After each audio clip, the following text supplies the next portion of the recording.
بسم اللہ الرحمن الرحیم۔ نئے مالی سال کے پہلے مہینے جولائی 2024 کے آخر میں حکومت پاکستان کے مجموعی قرضوں کا حجم 537 ارب روپے اضافے کے ساتھ 690 کھرب روپے سے تجاوز کر گیا ہے، جس کی بنیادی وجہ مالیاتی خسارے کو پورا کرنے کے لیے ملکی و غیر ملکی ذرائع سے نئے قرضوں کا حصول ہے۔ اسٹیٹ بینک آف پاکستان کی تازہ رپورٹ میں بتایا گیا ہے کہ رواں مالی سال 2024-25 کے پہلے مہینے کے دوران مرکزی حکومت کے کل قرضوں میں 1% اضافہ ہوا ہے۔ مجموعی طور پر حکومت پاکستان کا کل قرضہ 690.6 کھرب روپے کی بلند ترین سطح پر پہنچ گیا ہے، جو جون 2024 کے اختتام تک 680.9 کھرب روپے تھا۔ رپورٹ کے مطابق زیر جائزہ مدت کے دوران ملکی قرضوں کے حجم میں بڑا اضافہ دیکھا گیا ہے۔ اندرونی وسائل سے مرکزی حکومت کا قرضہ جولائی 2024 میں 1.1% یا 537 ارب روپے اضافے سے 470.69 کھرب روپے ہو گیا،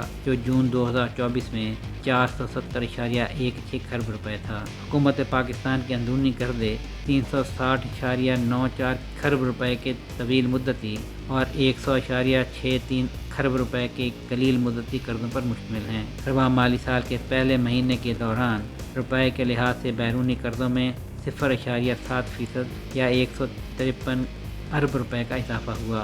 جولائی 2024 کے آخر میں بیرونی قرضوں کی کل مالیت بڑھ کر 210.9 کھرب روپے ہو گئی، جو جون 2024 میں 210.75 کھرب روپے تھی۔ سال بسال کی بنیاد پر حکومت پاکستان کے اندرونی اور بیرونی وسائل سے حاصل کردہ مجموعی قرض میں 12.6% یا 70.8 کھرب روپے کا اضافہ ہوا ہے، کیونکہ جولائی 2023 میں وفاقی حکومت کے قرضوں کا مجموعی حجم 610.77 کھرب روپے تھا۔ واضح رہے کہ اس وقت ملک کے مجموعی زر مبادلہ کے ذخائر 14.74 ارب ڈالر ہیں، جن میں اسٹیٹ بینک کے 9.437 ارب ڈالر اور کمرشل بینکوں کے 5.3 ارب ڈالر شامل ہیں، جبکہ 30 اگست 2024 کو ختم ہونے والے ہفتے کے دوران بینک دولت پاکستان کے زر مبادلہ کے ذخائر میں 3 کروڑ 30 لاکھ ڈالر کا اضافہ ہوا ہے۔ ماہرین معیشت کی رائے ہے کہ فی الوقت وفاقی حکومت اپنی فوری مالی ضروریات پوری کرنے کے لیے ملکی وسائل پر انحصار کر رہی ہے،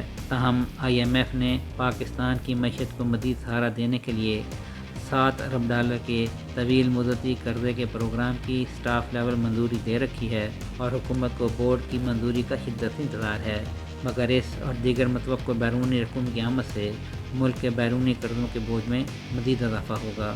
سہیل شہریار، آئی پاک نیوز۔